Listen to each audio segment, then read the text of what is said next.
Bicara Indonesia Emas 2045 itu, apa sih sebenarnya gambaran yang ada di pemikiran Ibu? Apakah dengan kualitas SDM, ataukah dengan pembangunan fisik yang mercusuar, atau yang seperti apa sebenarnya?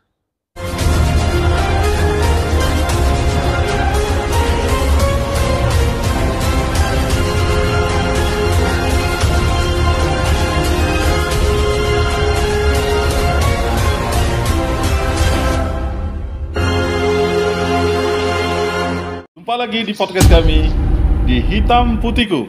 Kalau tidak hitam, ya putih. Assalamualaikum warahmatullahi wabarakatuh. Jumpa lagi di Hitam Putihku. Kalau tidak hitam, ya putih. Hari ini kami bertandang ke kantor DPRD Sumatera Selatan. Sekarang kami lagi di ruangan rapat VIP. Ibu Ketua DPRD Sumatera Selatan. Kita berkenalan. Silakan Ibu. Assalamualaikum warahmatullahi wabarakatuh. Saya R.A. Anita Nuringhati, Ketua DPRD Provinsi Sumatera Selatan. Hari ini bersama dengan Bapak Idasril, ini sahabat saya yang mengajak saya podcast pagi ini. Nggak tahu nih, mau diajak ngobrol tentang apa? Oke, ini langsung dadakan ini. Oke Ibu, kita bicara tentang kiprah Ibu. Beberapa waktu lalu, saya pernah diberi teman itu, Ibu ada buku, menerbitkan satu buah buku, Singa Betina Parlemen. Ini menjadi sebuah pertanyaan tentu di masyarakat Sumatera Selatan umumnya. Kenapa Ibu bisa sampai digelarin Singa Betina Parlemen itu? Ini kan kesannya kan garang banget itu.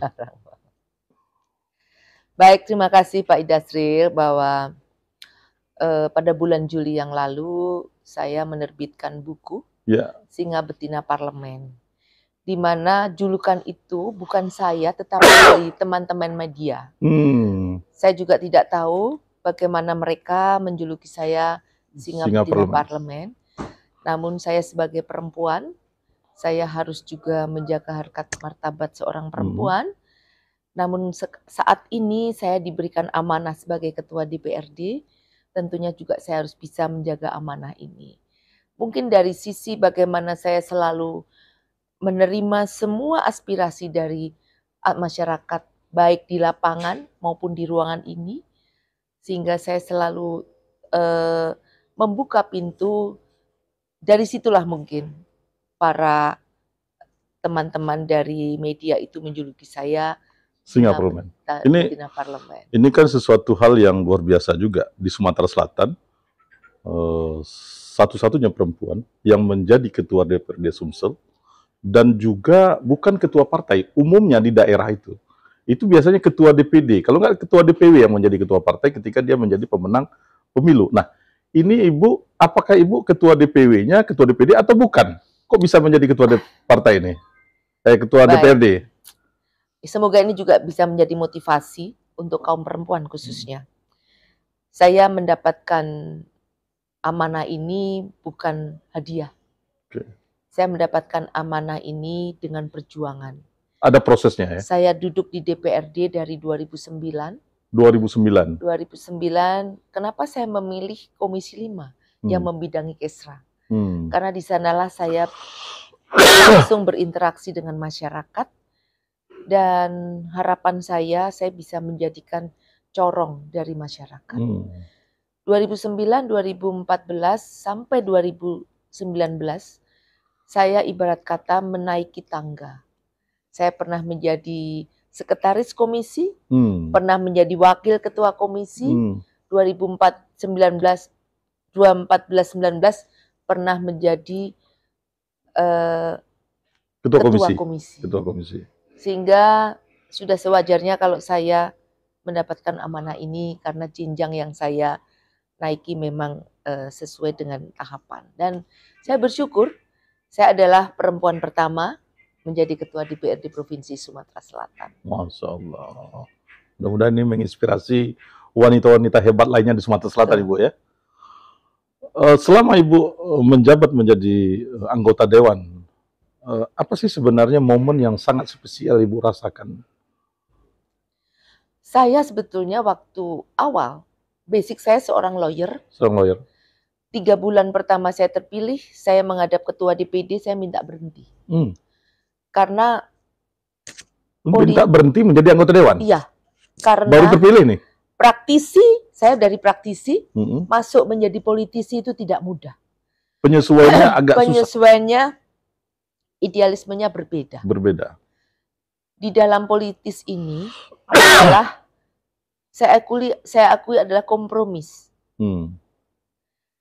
Antara fraksi yang ada di DPRD. Sedangkan kita biasa bekerja taktis. Praktisi adalah sendirian. Mempunyai keputusan sendiri, tidak perlu kompromi. Itu yang pertama. Kedua, bahwa momen apa yang menjadikan seperti ini, saya belajar dari 2009, bagaimana menyatukan idealisme 75 anggota ini tidak mudah. Oleh karena itu begitu, tahun 2019 saya terpilih menjadi ketua DPRD, saya berusaha untuk menjadi pengayom atau koordinator dari semua fraksi. Dari semua fraksi. Di Sumatera Selatan DPRD ini ada 11 partai politik yang menjadi wakil di sini, yang bergabung 9 fraksi. Yang bergabung 9 fraksi, oke. Tidak mudah menyatukan pendapat, dinamika itu pasti ada. Namun, alhamdulillah saya bisa mengajak mereka bergandengan untuk satu suara dari DPRD Sumatera Selatan. Oke, Ibu. Jadi proses panjang yang Ibu jalanin menjadi anggota DPRD ini, tentu banyak hal yang sudah Ibu lakukan. Apa harapan Ibu, kalau Ibu lagi nanti terpilih menjadi anggota DPR, baik atau DPR RI, apa sih sebenarnya mimpi yang ingin Ibu lakukan ini? Saya sudah 3 periode duduk di DPRD Provinsi Sumatera Selatan, dan ke depan ini insya Allah saya akan maju kontestasi ke DPR RI dari Partai Golkar. Dan saya berharap insya Allah saya terpilih, banyak keinginan saya. Saya menyikapi tahun 2030 adalah bonus demografi untuk Indonesia, di mana bonus demografi itu adalah kaum milenial yang akan maju ke depan. Seperti saya, seperti yang sudah bisa dikatakan senior-senior, kepala 5, itu harus juga mawas diri untuk mundur 1 langkah, memberi kesempatan kepada para yang lebih muda. 2030, 2045 kita menuju Indonesia emas. Apa yang kita persiapkan dari sekarang? Memang ada yang namanya latihan kartu prakerja itu adalah juga untuk mempersiapkan para generasi muda untuk bisa menjadi pekerja yang sudah mempunyai bekal. Karena saat ini pun saya juga berkeinginan itu tidak hanya program Menteri Perekonomian, tetapi ini menjadi program seluruh kementerian. Kementerian dari bidang yang berbeda itu mempunyai program yang seperti itu. Mempunyai program yang seperti itu sehingga khususnya milenial, masyarakat milenial atau generasi muda, generasi Z kalau orang mengatakan, itu menghadapi bonus demografi maupun Indonesia emas itu sudah siap untuk menerima estafet kepemimpinan. Tuan rumah di negara sendiri. Betul. Karena saya berharap dari kaum muda ini sekarang inovasinya lebih dari kita-kita yang kaum dulu. Karena saat sekarang sistem digitalisasi itu tidak ada orang yang tidak bisa memegang gadget itu, membuka tentang medsos. Bahkan anak usia 1 tahun aja udah bisa menikmati yang namanya media sosial. Sehingga saat ini pun kita harus menggunakan media ini menjadi lebih positif lagi. Bagaimana kaum muda bisa mengelola sistem digitalisasi ini untuk inovasi menuju Indonesia yang lebih baik. Okay. Indonesia Emas 2045, saya sendiri, Allahu a'lam bishawab, saya masih bisa Sampai menikmati 2045. Namun keinginan saya seandainya saya terpilih, saya ingin bagaimana mengajak generasi muda untuk lebih siap menghadapi 2045. Bicara Indonesia Emas 2045 itu, apa sih sebenarnya gambaran yang ada di pemikiran Ibu? Apakah dengan kualitas SDM, ataukah dengan pembangunan fisik yang mercusuar, atau yang seperti apa sebenarnya? Pembangunan fisik dan SDM itu tidak bisa dipisahkan. Berjalan beriringan. Berjalan beriringan. Kita sebagai masyarakat Indonesia yang maju dan berkembang, itu kita harus mengikuti dengan kemajuan zaman. Kita tidak ingin menjadi negara yang tertinggal, karena sumber daya alam kita sangat bisa untuk dijadikan bagaimana kita bisa menjadi Indonesia yang berkembang. Indonesia berkembang dengan kemajuan teknologi, kemajuan perkembangan pembangunan di seluruh Indonesia secara merata. Inilah yang harus dipersiapkan generasi muda yang akan menerima estafet nanti untuk bagaimana pengelolaannya ditujukan untuk kepentingan masyarakat. Demi kesejahteraan masyarakat. SDM-nya kita perkuat, pembangunan tentu akan terjaga dengan baik ya akhirnya. Betul. Ini satu pertanyaan lagi, Bu. Ibu kan ya wanita, jadi pandangan sebagian masyarakat tentang wanita itu kan ada yang mengatakan seorang wanita itu kan makhluk Tuhan yang paling lembut lah dia. Tapi ini Ibu menghadapin begitu banyak dinamika orang yang ingin bertemu, menyampaikan keluhan, banyak hal dari berbagai macam golongan dan strata. Bagaimana trik Ibu bisa menghadapin itu, dan DPR selama ini fun-fun saja? Ya, saya bersyukur 2019 saya dilantik menjadi ketua DPRD, disambut demo ribuan mahasiswa. Disambut demo ribuan mahasiswa? Pada waktu adalah demo tentang Undang-Undang KPK. Undang-Undang KPK? Itu memang secara masif seluruh Indonesia. Saya masih memakai dan kita kebagian di sini? Ya, kebagian. Di halaman depan, di jalan depan, saya masih memakai kain. Saya diminta untuk segera keluar untuk menerima adik-adik mahasiswa. Ya. Saya diharapkan naik di atas barakuda. Saya sampaikan, saya ingin masuk ke dalam tengah-tengah adik-adik mahasiswa. Saya ingin mendengarkan sendiri apa yang mereka inginkan. Ini kan butuh mental ini nih. Karena saya di sini mendudukkan saya sebagai seorang ibu. Yang di depan sana adalah anak-anak saya. Anak-anak itu butuh didengarkan. Dan ternyata teknik saya ini bisa saya pergunakan sampai saat ini. Masya Allah. Para pengunjuk rasa itu kan ingin didengarkan suaranya. Kalau mereka ingin menyampaikan pendapat tidak didengarkan, ada kemarahan. Sehingga saya selalu menyampaikan, kalau memang masih bisa kita atur jadwal untuk audiensi, itu lebih tepat. Tetapi kalau kalian mau menyampaikan unjuk rasa, saya akan dengarkan. Satu hal yang saya minta, jangan anarkis. Karena tentunya kalian menyampaikan aspirasi ini untuk meminta DPRD menindaklanjutinya. Tidak selesai dengan anarkis.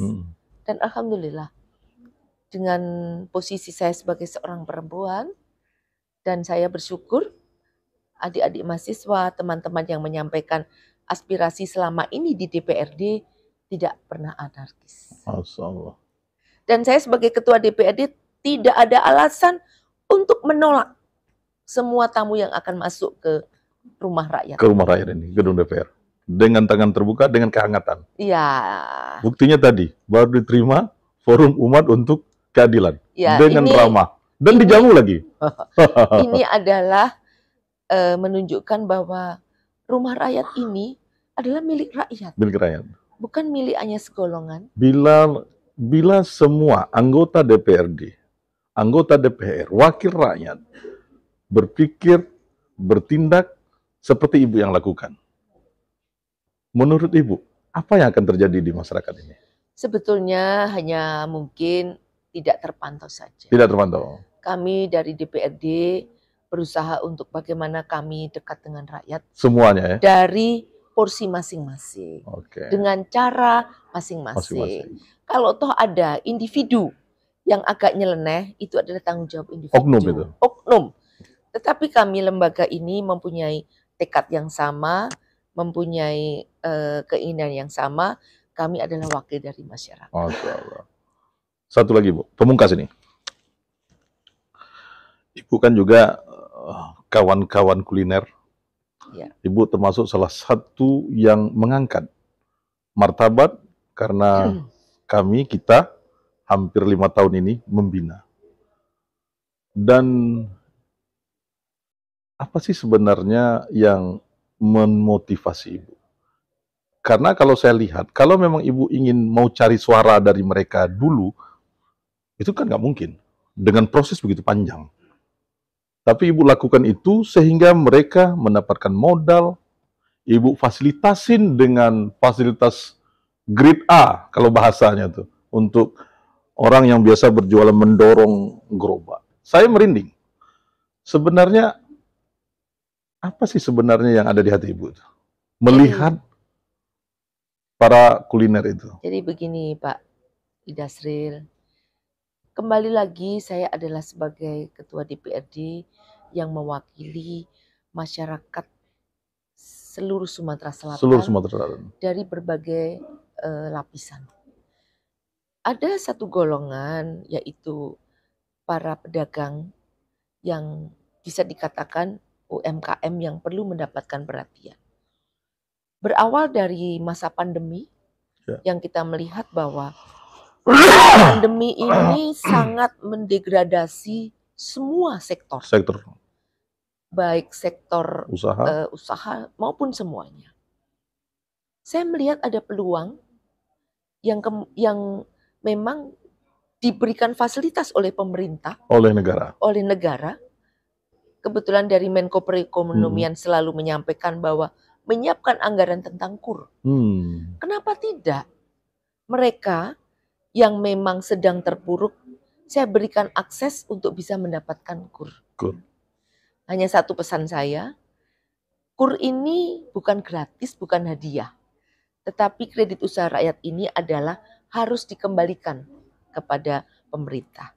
Dan alhamdulillah ada salah satu komunitas bakso yang mendapatkan fasilitas itu maupun pecel lele yang melalui saya, yang bisa mengangkat kehidupan perekonomian dari mereka.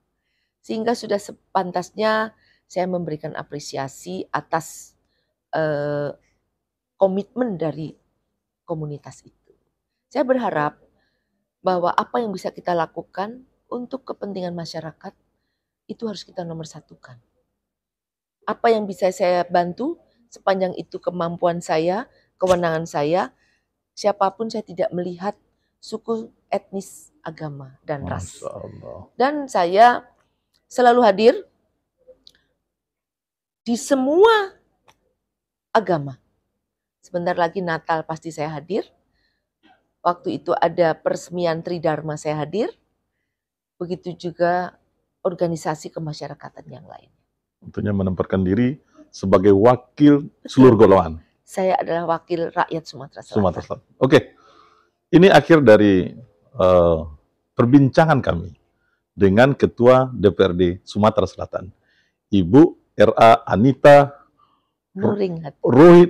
Nuring Hati. Mudah-mudahan ini menginspirasi warga Sumatera Selatan, khususnya yang ingin bekerja di bidang politik. Bagaimana menjadi seorang wakil rakyat itu? Gunakan hati. Gunakan hati sehingga nama kita, nama kamu akan terpatri di hati rakyatnya. Demikianlah. Boleh saya ngomong dikit lagi? Silakan Ibu. Untuk yang berkeinginan masuk ke dunia politik, bahwa masyarakat itu sekarang sudah sangat pandai. Berbuatlah untuk masyarakat dan kembali kepada masyarakat. Kita akan dinilai, bukan kita minta dinilai. Apa yang bisa kita lakukan, lakukanlah. Kadang kita sudah bisa berbuat baik saja, di mata masyarakat masih sangat kurang. Saya sebagai Ketua DPRD, mohon maaf apabila dalam saya mengemban amanah ini dirasa masih sangat kurang dari harapan masyarakat. Keterbatasan saya karena kesempurnaan hanya milik Allah. Amin. Terima kasih atas momen ini. Semoga podcast ini dari Hitam Putih bisa menginspirasi kepada khususnya kaum perempuan untuk menjadi pemimpin di semua sektor. Terima kasih. Assalamualaikum warahmatullahi wabarakatuh. Saya Dasril. Wabillahi taufiq hidayah. Wassalamualaikum warahmatullahi wabarakatuh. Luar biasa. Closing statement-nya. Oke.